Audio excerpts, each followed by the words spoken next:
La ville du Mans devra-t-elle verser 100 000 € au liquidateur du Mans FC? Les explications dans ce journal. Ce jeudi soir, le PS sartois a été rassemblé pour son lancement officiel de campagne au départemental. La gauche veut y croire.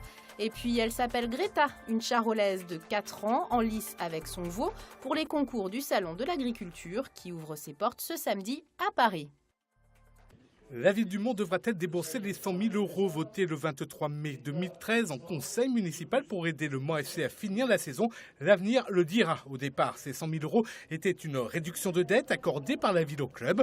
Mais comme le tribunal de commerce du Mans a décidé ce jeudi d'avancer la date de cessation de paiement du club de 3 mois, cela oblige légalement la ville à verser ces 100 000 € au mandataire liquidateur. Pour ne pas payer cette somme, une solution, se retourner contre l'ancien président du Mans FC, Henri Le Garda, pour faute de gestion. Pour l'heure, le maire du Mans n'a pas souhaité s'exprimer sur le sujet.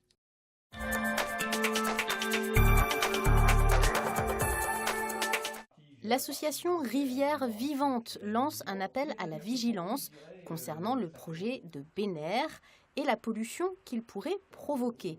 L'Huisne est une ressource en eau potable, la seule du Mans Métropole. La rivière se situe à 200 mètres à peine de la future zone commerciale.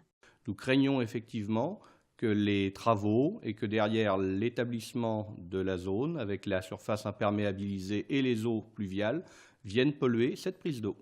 Là, ce sont les eaux pluviales qui nous posent le plus de questions, puisque si elles ne sont pas filtrées, et entre autres par un bassin d'orage, en cas de violente pluie, on risque de retrouver des déchets organiques, mais aussi des déchets chimiques, des résidus de pneus, d'huile, etc., plastique, directement dans la rivière. L'enquête publique concernant le projet de zone commerciale s'est terminée il y a 2 semaines. Elle ne répondait pas à ces questions. Une enquête spécifique sur l'eau est en projet. Elle ouvrira dans les semaines à venir.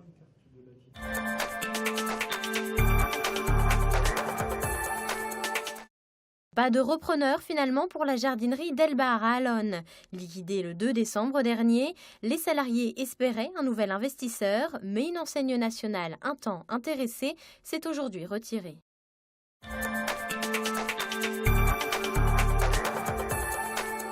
Le fait que vous soyez aussi nombreux est un beau message. Ils le savent, la tâche ne sera pas facile, mais la gauche sartoise se veut combative et surtout unie dans cette campagne pour les départementales.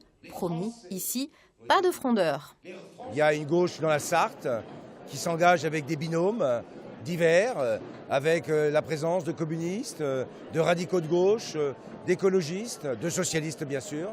Et cette gauche rassemblée, elle a envie d'aller à la bataille avec l'envie de gagner. Parmi les candidats de cette gauche élargie, 2 appartiennent au Parti radical. Il n'y a pas d'état d'âme. Hein. Aujourd'hui, on ne peut pas se le permettre. Hein. Nos concitoyens ne comprendraient pas qu'il puisse y avoir des stratégies personnelles, des stratégies de pouvoir, alors que le fond de la question, ce sont les services publics. Au pupitre, derrière la bannière « Énergie solidaire », ils se succèdent pour motiver les troupes. Vient le chef de file, Christophe Chaudin, qui n'oublie pas de renvoyer l'ascenseur aux adversaires de droite. C'est une droite divisée qui perd pied aujourd'hui et qui n'a rien à proposer, parce que moi je l'ai lu le programme. C'est la continuité dans la continuité. La question du Front National est très ambiguë chez la majorité et moi je pense que le rassemblement que l'on porte fera la différence et que nous avons toutes nos chances de l'emporter. Reste le facteur abstention qu'ils redoutent tous. Les élections ont lieu les 22 et 29 mars prochains.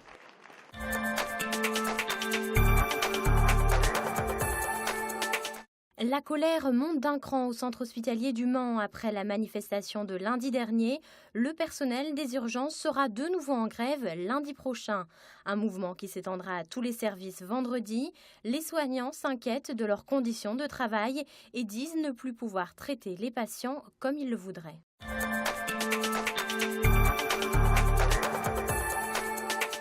Moment de complicité entre Java et sa maman Greta qui formeront ensemble un des duos stars du Salon de l'Agriculture. C'est la première fois que des charolaises sartoises seront présentées à Paris. Jeudi prochain, elles défileront sous l'œil aiguisé des juges. C'est des animaux assez puissants, mais avec une très bonne masse musculaire et en particulier un dos très solide. Parce que la finalité de tous les animaux, c'est la boucherie. Et sur les animaux, les morceaux nobles se situent sur le dos. Et une bonne charolaise, c'est avant tout aussi une bonne mère qui présente un veau en pleine santé.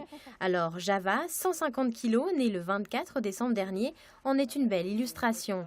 Une réussite qui comble son éleveur. C'est une satisfaction personnelle, c'est c'est un peu la récompense du travail qu'on a fait depuis... parce que le travail de la génétique, c'est un travail de très très longue haleine.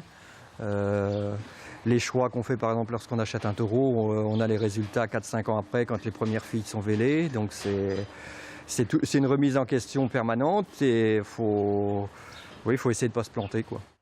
Et pour que tout soit parfait le jour J, Jean-Marc bichonne sa vache depuis déjà plusieurs semaines. Que depuis quelques mois, on la soigne un petit peu plus que ses collègues. Et puis on fait, vous voyez là, on s'arrange tout l'hiver qu'elle ne se salisse pas pour avoir un poil au top le jour du concours. Et Greta aura le droit à la touche finale à Paris de la cire d'abeille, un cosmétique pour bovins qui fait briller le poil. Le Sartois prendra donc pour la première fois la direction de la porte de Versailles avec sa vache et son veau mardi soir prochain.